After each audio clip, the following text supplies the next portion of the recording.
press the bell icon on the YouTube app and never miss another update. Good morning students, myself Sudhi, and today I am going to teach you the subject economics for class 12, and first of all we will discuss on the basic introduction of economics, what you are going to learn in class 12.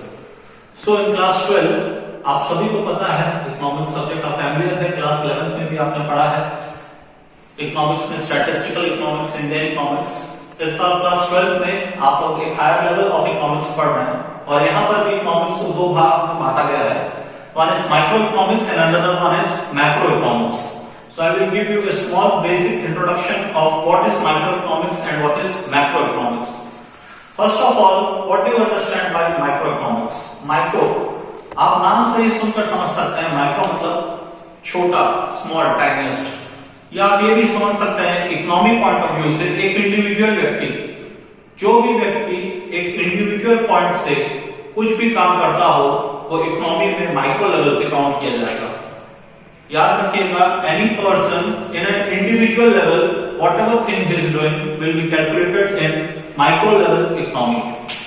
For example, individual income, एक व्यक्ति का income, देश के income में उसका income एक बहुत छोटा सा ही हिस्सा है, लेकिन वो इंडिविजुअल लेवल का इनकम जो उस व्यक्ति ने इंडिविजुअल अपने सोर्स ऑफ अर्निंग से पाया है, वो इंडिविजुअल इनकम माइक्रो लेवल में काउंट होगा, micro level of economy. Individual consumer behaviour, एक व्यक्ति के पास लिमिटेड रिसोर्सेस होते हैं और अनलिमिटेड वांट्स होते हैं, तो उस लिमिटेड रिसोर्सेस को वो किस तरह से प्रॉपर्ली यूटिलाइज कर सकता है, ये उस व्यक्ति को अपने सोर्स ऑफ इनकम के थ्रू से ही डिसाइड करना पड़ता है।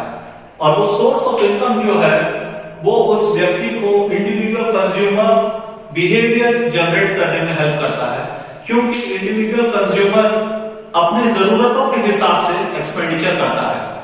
उसकी जरूरतें जरूरी नहीं है कि दूसरे कंज्यूमर के जैसे ही हों, हो सकता है कि इस कंज्यूमर की जो प्राइम जरूरतें हैं वो दूसरे कंज्यूमर्स की ना हो। वेजेस, आप सभी को पता है हम कुछ भी काम करते हैं तो उसके बदले में हमें वेजेस प्रोवाइड होता है।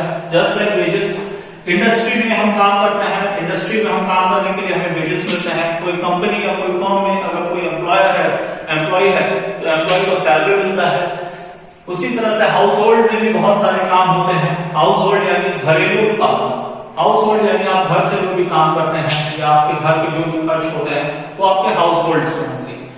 कंज्यूमर और प्रोड्यूसर का behaviour, individual consumer, individual producer, individual company, individual firm, हर तरह के इंडिविजुअल यूनिट्स जितने भी काम करते हैं, इन सब का हम जो भी आउटकम निकलेगा वो हम माइक्रो इकोनॉमिक्स में यानी कि इंडिविजुअल लेवल के इकोनॉमिक्स में पढ़ेंगे। Factor of production, factor of production में भी बहुत सारे फैक्टर्स आते हैं, जैसे रेंट, किराया, वेजेस, इंटरेस्ट, प्रॉफिट, जो भी हम उस बिजनेस को करने पर करते हैं इंडिविजुअल लेवल पे। इन सारी चीजें, ये जो फैक्टर्स ऑफ प्रोडक्शन है कि हमें कौन सी चीज को प्रोड्यूस करनी चाहिए, कितने मात्रा में प्रोड्यूस करनी चाहिए, ये सारा एक इंडिविजुअल कंज्यूमर, ये सारी चीजें एक इंडिविजुअल पर्सन अपने इंडिविजुअल लेवल पे डिसाइड करता है, और ये सारी चीजें हम माइक्रो इकोनॉमिक्स में पढ़ते हैं। Theory of demand, theory of cost, ये सारी चीजें हम माइक्रो इकोनॉमिक्स के लेवल में पढ़ते हैं, क्योंकि हम माइक्रो इकोनॉमिक्स के लेवल पे ही जाकर ये समझ सकते हैं कि एक पर्टिकुलर पर्सन का कौन कौन सा डिमांड होता है। ऐसे तो हम सभी जानते हैं कि रिसोर्सेज जो है वो बहुत लिमिटेड हैं और वांट्स जो है वो अनलिमिटेड हैं, तो हम उन चीजों को डिमांड करते हैं जो बहुत ज्यादा नीडफुल है, नेसेसिटी है एक इंडिविजुअल की, तो उसके बेसिस में हम थ्योरी ऑफ डिमांड को जस्टिफाई कर सकते हैं, जज कर सकते हैं कि ये पर्टिकुलर प्रोडक्ट इस पर्टिकुलर इंडिविजुअल के लिए ज्यादा इंपॉर्टेंट है, इस पर्टिकुलर प्रोडक्ट का इस इंडिविजुअल के लिए ज्यादा डिमांड है, और उसी के बेसिस में थ्योरी ऑफ कॉस्ट या थ्योरी ऑफ प्राइस भी बोल सकते हैं। वैसे माइक्रो इकोनॉमिक्स को थ्योरी ऑफ प्राइस भी बोलते हैं, प्राइस थ्योरी। इसी के बेसिस में हम ये डिसाइड कर पाते हैं कि एक पर्टिकुलर प्रोडक्ट का क्या कॉस्ट होना चाहिए, या उस पर्टिकुलर प्रोडक्ट के बनाने के पीछे और उसमें प्रॉफिट जोड़कर उस पर्टिकुलर प्रोडक्ट का कॉस्ट प्राइस कितना निकलना चाहिए। साथ ही साथ इकोनॉमिक वेलफेयर, हम माइक्रो इकोनॉमिक्स में इकोनॉमिक वेलफेयर की भी बात करते हैं। इसमें इकोनॉमी को हम किस तरह से वेलफेयर प्रोवाइड करें, इकोनॉमी में किस तरह से सेटिस्फैक्शन हो इंडिविजुअल्स के बीच में, और इकोनॉमी में किस तरह से ग्रोथ किया जा सकता है इंडिविजुअल्स के द्वारा, इसके बारे में हम माइक्रो इकोनॉमिक्स में पढ़ेंगे। ये तो था माइक्रो इकोनॉमिक्स के बारे में। अब कुछ बेसिक डिस्कशन हम मैक्रो इकोनॉमिक्स के बारे में भी कर लेते हैं, जो कि एक और पार्ट है इकोनॉमिक्स का ही, जो इस साल आप क्लास 12 में पढ़ेंगे।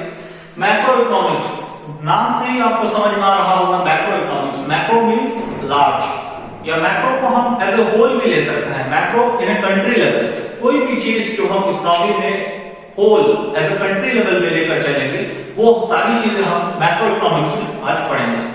मैक्रो इकोनॉमिक्स में हम वो सारी कौन कौन सी चीजें ले सकते हैं जो कि कंट्री लेवल में है। यस, बहुत सारी चीजें हैं जो हम कंट्री लेवल में देखते हैं।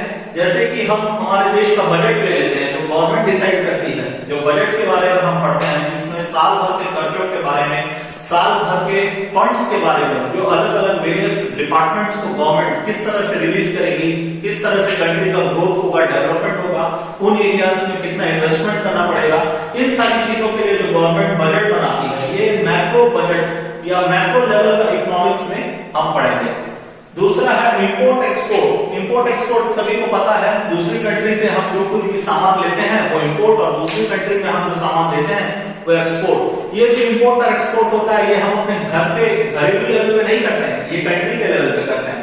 तो जो भी दो चीज हम कंट्री के लेवल पे कर रहे हैं, वो जनरली इंटरनेशनल ट्रेड के अंडर आता है, और ये भी मैक्रो इकोनॉमिक्स का ही पार्ट है, क्योंकि हम पूरे कंट्री का प्रोडक्शन का पार्ट एक्सपोर्ट करते हैं, या पूरे कंट्री के डिमांड के लिए फुलफिल करने के लिए सामान को इंपोर्ट करते हैं।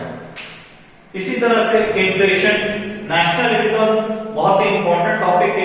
नेशनल इनकम, देश की अर्थव्यवस्था के लिए हमको नेशनल इनकम को बहुत डीपली पढ़ना पड़ेगा। ये इंडिविजुअल एक अलग से चैप्टर है जो आगे मैं आपको बताऊंगा। एग्रीगेट डिमांड और एग्रीगेट सप्लाई जो है, ये मेजर टूल्स हैं जिससे हम मैक्रो इकोनॉमिक्स के बारे में पढ़ते हैं। एग्रीगेट डिमांड, एग्रीगेट सप्लाई, ध्यान देंगे हम इंडिविजुअल लेवल पे माइक्रो इकोनॉमिक्स में पढ़ते हैं, तब वहां पर इंडिविजुअल डिमांड, इंडिविजुअल सप्लाई होता है किसी पर्टिकुलर फॉर्म का, किसी पर्टिकुलर कंपनी का। बट जब हम मैक्रो लेवल में बात करते हैं, मैक्रो इकोनॉमिक्स की बात करते हैं, तो यहाँ पर इंडिविजुअल लेवल पे कुछ नहीं रह जाता। यहाँ पर जो सारी चीजें हम पढ़ते हैं वो मैक्रो लेवल पे, वो सारी चीजें एग्रीगेट होती है, aggregate of all the industries, aggregate of all the companies. इस तरह से हम एग्रीगेट लेवल पे मैक्रो इकोनॉमिक्स में पढ़ते हैं। बहुत सारी बेसिक चीजें हैं जो कंट्री लेवल पे हम देखते हैं एज ए होल, जैसे कि गरीबी अर्थव्यवस्था में बहुत बड़ा कारण है, पॉवर्टी, एम्प्लॉयमेंट जिसमें हम देखेंगे टोटल एम्प्लॉयमेंट, एग्रीगेट एम्प्लॉयमेंट के बारे में, इन्वेस्टमेंट के बारे में देखेंगे। तो इन्वेस्टमेंट में भी बहुत सारे देशों का इन्वेस्टमेंट होता है, हमारे देश का ही बहुत बड़ा एक अमाउंट पैसा जो कि बजट में डिसाइड होता है वो भी इन्वेस्ट करते हैं। बहुत सारी कंपनीज मिलकर ग्रोथ और डेवलपमेंट के लिए इन्वेस्टमेंट करती हैं। तो इन्वेस्टमेंट, इनकम, एम्प्लॉयमेंट, ये सारी चीजें हम इंडिविजुअल लेवल पर ना देखते हुए एग्रीगेट लेवल पर देखेंगे, और ये सारी चीजें हम मैक्रो इकोनॉमिक्स में पढ़ते हैं।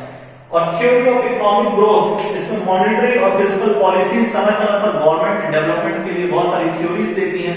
इन सारी चीजों को भी हम मैक्रो इकोनॉमिक्स लेवल में पढ़ेंगे। तो ये छोटा सा बेसिक इंट्रोडक्शन था माइक्रो और मैक्रो लेवल में जो कि इकोनॉमिक्स में हम पढ़ने जा रहे हैं।